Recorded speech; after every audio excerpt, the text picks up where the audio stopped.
Welcome to the Treasury Update podcast presented by Strategic Treasurer, your source for interesting Treasury news, analysis, and insights in your car, at the gym, or wherever you decide to tune in.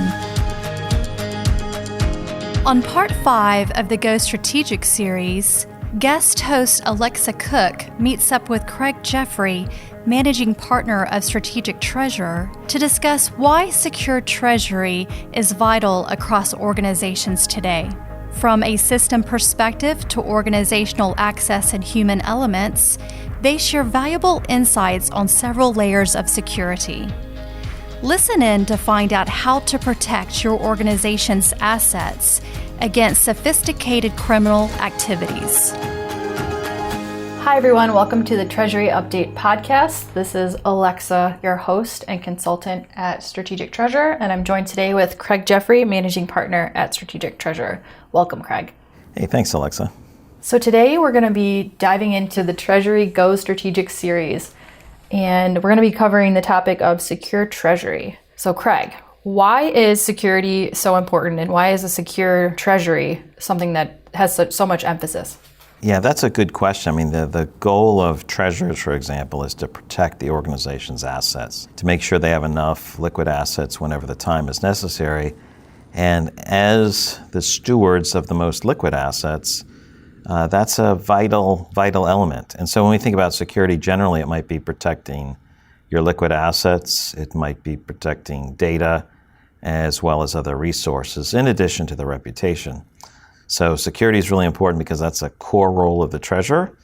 And why is securing treasury particularly important today? Two things are driving that in particular. One is the success of the criminals.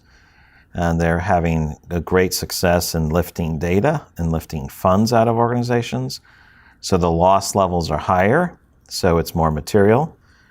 And then from a sophisticated standpoint, the criminals are more organized, they're more patient, they leverage technology, and this sophistication is leading to a greater level of success and loss.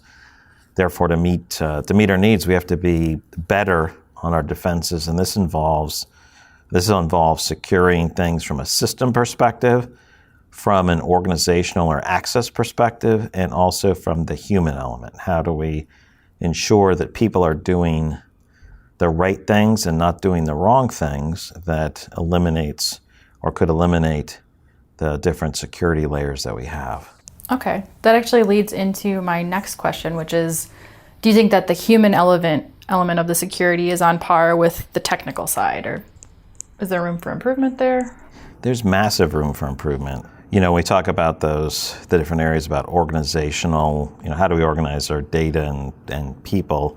I think people are pretty aware of, hey, we need a firewall, we need to put dual controls in place, we need to add a line that says this email originated from outside the organization. Companies are pretty good with that, but a very large percentage of organizations are not keeping up on the human side in terms of upgrading the humans or updating their thinking about the different threats, particularly for payments and for treasury. Training has been pretty good about anti-phishing training, making sure you don't just click on links that come into your email box. They test those, but there tends to be far less adequate for understanding the different attack vectors that the different criminals use to compromise a platform or to exfiltrate info or money out of an entity. So no, I don't think it's keeping up. We have seen some really good progress in it, which is excellent. It's not keeping up on the technical side in our view, and from some of the survey data we've recovered. That makes sense about the human element. I think that kind of leads into the next piece, which is payment security training. When I think of treasury payments, I think that's one of the most human-touched piece of treasury functions. And so what's the value of payment security training, or even treasury security training?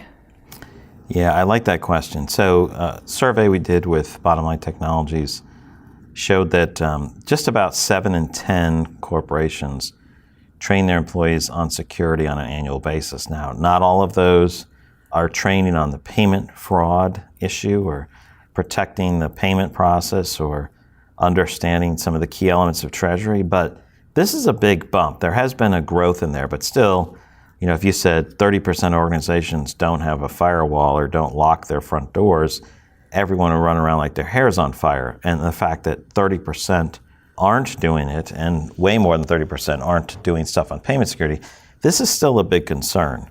So what's the value in doing that is, the human element is one of the areas where you can bypass other controls that are in the system.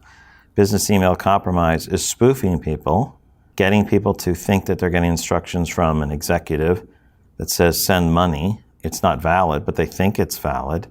And then money is being exfiltrated out of the organization by people that should be protecting it inside the organization. And so that's just one example. And Barbara Corcoran from Shark Tank fame, her company had been hit with a nearly $400,000 loss. Now, fortunately, they were able to get to the German bank. Their bank pressured them to say, give us time to prove there was a fraud. They froze the funds, and they were eventually able to recover those assets. But the point is, security training, and Treasury security training in particular, helps people understand what's wrong. You don't want to rely on people's, this doesn't feel right. You want them to know why something's not right and know what to do. And if something goes wrong, how they can recover that so they can apply the key 12 principles to their organization, to their processes, and to what they do. The value is almost inestimable for protecting the assets, but it's also a requirement in some cases. So if we look at card security, the Payment Card Industry Data Security Standards, or PCI DSS, that's been in place a long time, and that requires a training element across the different roles of an organization. It's required that you be trained. And then more recently, just a few years ago, SWIFT CSP, the Customer Security Program, required the same thing, training across different areas. So we see that and expect that continued to be required, but when you see these different payment platforms requiring it, you can expect that that should continue. And why wouldn't you have training on this? Because of the level of losses. It's massive. The number of organizations that are suffering a loss, 60% have fraud attempts with losses. And in the past year, fraud attempts grew 50% over a 3-year period. Those are massive numbers. And people want to separate you from your money and from your data. And the people need to be trained with current training and training that's relevant for payment processes in Treasury, in AP, in payroll in particular, as well as executives. So that leads me to my next question, which is, what is Secure Treasury and why was it created? And I think, in short, it's to kind of address some of the issues that you've walked through. But it is, and so we saw, a few years back, we saw some gaps in training that's available for security purposes that are available through some of the different learning management systems. We also saw an increase in the requirements for payment processes like SWIFT CSP, and so we created a set of courses that covers a range of topics from the attack vectors, the principles of security, how to put those in place, different case studies that exist, how can we learn from those, putting in place a defensive posture. So we created that to help address this rapidly rising attack environment and increased level of threat, and to also help organizations meet their requirements by being part of these payment platforms, and to make it harder for criminals to steal data and dollars. So that's really where it arose from. As we continue to look in this area, we saw a big need, a big gap, and wanted to do our part to help with that. Okay. So then what's coming out next as far as payment security trainings go?